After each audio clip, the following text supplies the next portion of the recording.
People वाला भूत डरावनी कहानियाँ। मेरा नाम कोमल है और मैं भागलपुर की रहने वाली हूँ। आज मैं आपको अपने गांव की एक सच्ची घटना बताती हूँ। मेरे गांव से 1 किलोमीटर दूर एक बड़ा सा पीपल का पेड़ है। वो एक विशाल पेड़ है जिसकी शाखाएं लंबी लंबी और ऊपर से नीचे की ओर आकर ऊपर की ओर मुड़ी हुई मोर के आकार की है। वो पेड़ देखने में इतना भयानक लगता है कि मेरे तो उस दिन की घटना के बाद रोंगटे खड़े हो जाते हैं। उस पेड़ की शाखाएं कम से कम आधे बीघे में फैली हुई है। शायद तुम लोगों में से कोई मानता हो या ना मानता हो, लेकिन मैं जरूर मानती हूँ कि भूत चुड़ैल आत्माएं होती है। हर गली हर चौराहे पर ऐसी बुरी आत्माएं होती हैं। वो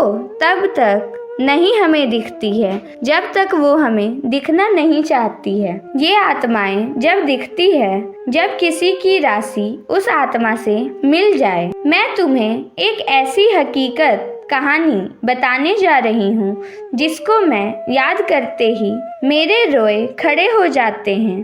अब मैं आपको उस घटना के बारे में बताती हूँ कि मैं और मेरी दोस्त उस पीपल के पेड़ पर खेलने जाया करते थे। उस पेड़ की शाखाओं पर हम झूले की तरह झूला करते थे। उस पेड़ की छाया इतनी घनी थी कि सारे पंछी उसी पे बैठा करते थे और हम लोग गर्मियों में उस पर जाकर झूलते थे। बड़ा मजा आता था। वैसे उस पेड़ के बारे में लोग कहा करते थे कि उस पेड़ पर भूत रहते हैं, पर हम बच्चे कहाँ किसी की मानते थे। बस रोज खेलने को चल दिया करते थे। एक बार की बात है, दोपहर का समय था। हम 3 दोस्तों ने, मैं और मेरे 2 दोस्त, उस दिन जल्दी चले गए। 12 बजे का समय था। हम लोग वहां पहुंच गए और हम लोगों ने प्लान बनाया कि हम लोग ऊंचाई पर जाकर छिप जाते हैं और वो लोग आएंगे तो हम लोग उन्हें भूत बनकर डराएंगे। और हमने अपने अपने पैंट में कुछ पत्थर भर के ऊपर चढ़ गए। दोस्तों, एक बात और बता दूं कि उस पेड़ से 2 खेत दूर एक कुआं था जिस पर कोई रहता नहीं था। बस एक रस्सी और बाल्टी के सिवाय हम लोग जब खेल खेल कर थक जाते थे तो उस पर जाकर पानी पिया करते थे। 1 बजे का टाइम था।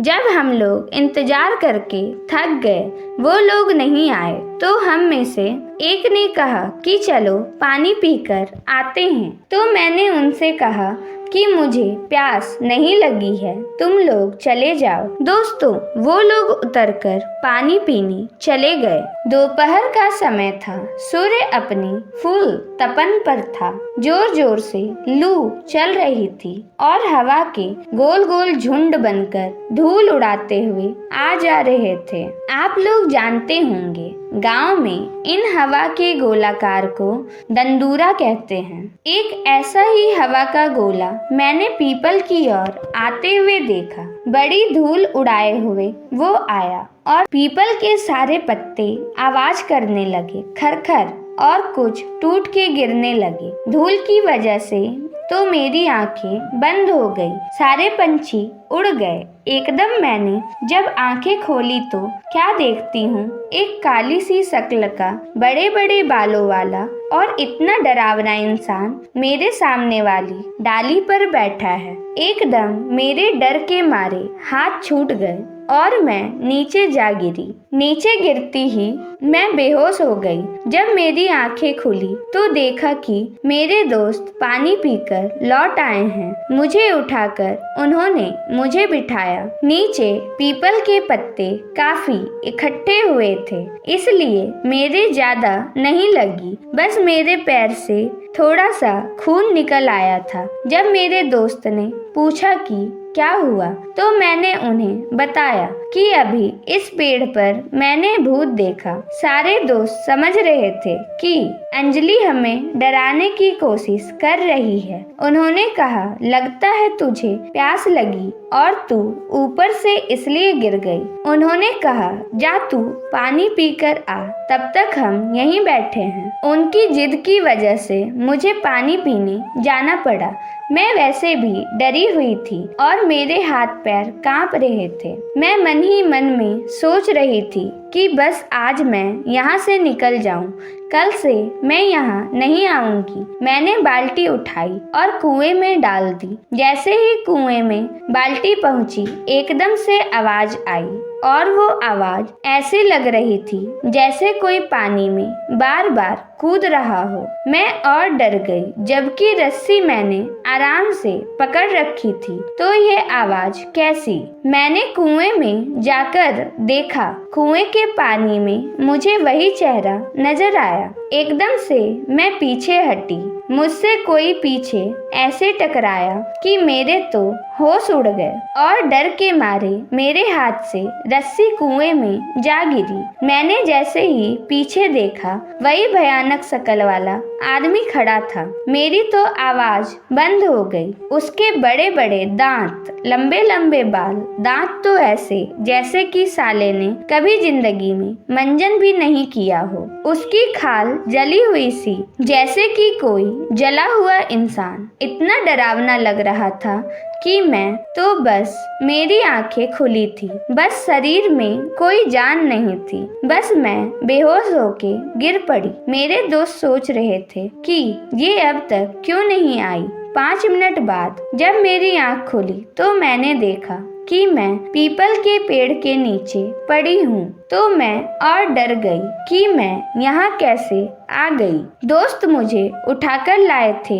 जैसे ही मैं खड़ी हुई, देखा तो मेरे दोस्त खड़े हुए थे और कह रहे थे, लगता है तेरी तबीयत ठीक नहीं है, तुझे पहले बताना चाहिए था, हम पानी ले आते। कहीं तू कुएं में गिर जाती तो हमारे घर वाले तो हमें भी जान से मार देते। मैंने उन्हें बताया कि मेरी तबीयत खराब नहीं है, मैंने सचमुच भूत को देखा है। उन लोगों को विश्वास नहीं हो रहा था।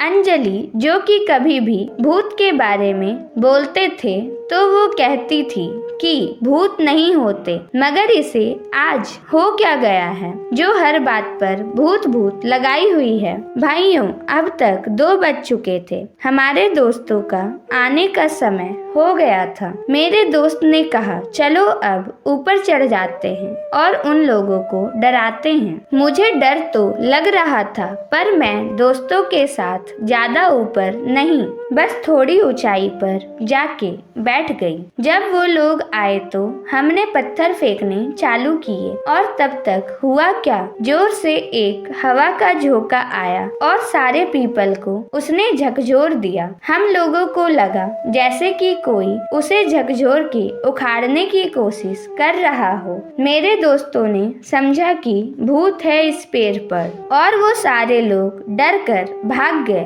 और हम बड़े ही खुश हुए कि आज तो इन्हें हमने डरा ही दिया। पर हमें क्या पता था कि वो भूत भी ये सब देख रहा है और उसने जोर से पेड़ को हिलाया। जैसे ही मैंने मेरे दोस्तों ने ये सब देखा, जल्दी जल्दी उतरने लगे। अब की बार तो उसकी आंखें लाल लाल, दांत होठों से बाहर। हम वहाँ से भागे। मैं तो डाली पकड़ के कूद पड़ी।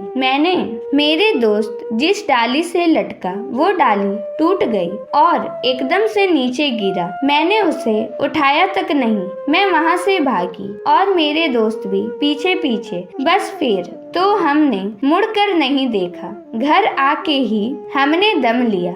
हमने देखा कि हमारा दोस्त नीरज नहीं दिख रहा है, तो हमने उसे उधर से लेट आते हुए देखा। वो आराम आराम से आ रहा था। उसकी आंखें लाल, हाव भाव बदले हुए नजर आ रहे थे। हमने उनसे पूछा कि नीरज क्या हुआ, तो उसने कुछ नहीं कहा, बस हमारी तरफ ऐसी ही नजरों से वो देखकर चला गया और जाकर सीधे अपनी चबूतरे पर जाकर बैठ गया। उसके हाव भाव बदले, आवाज भारी सी हो गई थी जब घर के सब लोगों ने उसे देखा और कहा, कहाँ गए थे तुम लोग? तब मेरे दोस्त सुरेश ने सारी बात बता दी। तब हमारे चाचा जी ने कहा, मैं हमेशा मना करता रहता हूँ इन लोगों को कि पीपल के पास मत जाया करो, पर ये लोग मानते ही नहीं। अब देखो इसका क्या हाल हुआ है। अब जाकर भगत जी को बुला के ले आओ। हमारे गांव में एक बाबा हैं सियोराम, जो हनुमान मंदिर में रहते हैं और पूजा करते हैं। वो तंत्र मंत्र इन चीजों में माहिर हैं, इसलिए उन्हें लोग भगत जी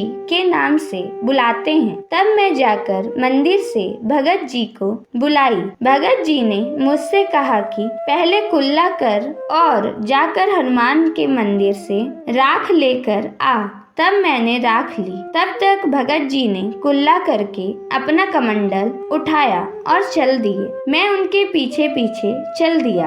भगत जी वहां पहुँचे और पहुँचते ही सब समझ गए और कहा, भाई तुम यहाँ क्या लेने आए हो? वो चुप रहा, कुछ नहीं बोला। तब भगत जी समझ गए कि तू ऐसे नहीं बताएगा। तब भगत जी ने धरती के पैर छूकर बैठकर मुझसे राख मांगी। मैंने उनको राख दे दी। तब उन्होंने कुछ मंत्र बोला और उस राख को उसके ऊपर फेंक दिया और कुछ कमंडल से जल के छींटे मारे। फिर उसका कान पकड़ के बोले, बता तूने इस लड़के को क्यों पकड़ रखा है और कौन है तू और कहां से आया है? तब उसने बताया कि मैं पास के पीपल के पेड़ पर रहने वाला भूत हूँ। ये लोग मुझे दोपहर के समय सोने नहीं देते थे, इसलिए मैंने इनको डराया और इसको पकड़ लिया। भगत जी बोले, तू पीपल को छोड़ और कहीं दूर जंगल में चला जा, और वो पीपल बच्चों के खेलने के लिए है, पर मैं कहाँ जाऊंगा?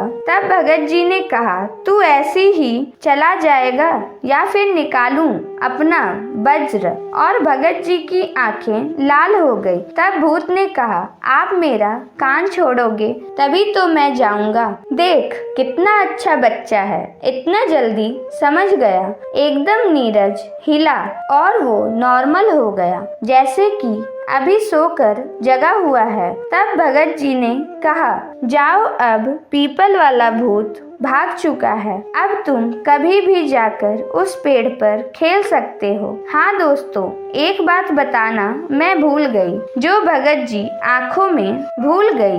भगत जी की आंखों में जो चमक आई वो हनुमान जी थे और उन्हीं ने कहा था कि मैं वज्र से मारूं क्या तुझे? तो प्रेम से बोलिए संकट मोचन हनुमान जी की जय। तब से हम लोग भूतों पर विश्वास करने लगे और उनसे अब डर नहीं लगता। जब भी डर लगे तो बोलना जय बजरंग बली की जय। दोस्तों, ऐसी ही मजेदार कहानियाँ सुनने के लिए हमारे चैनल को सब्सक्राइब जरूर करें और हाँ, हमारे वीडियो को लाइक करना मत भूलें।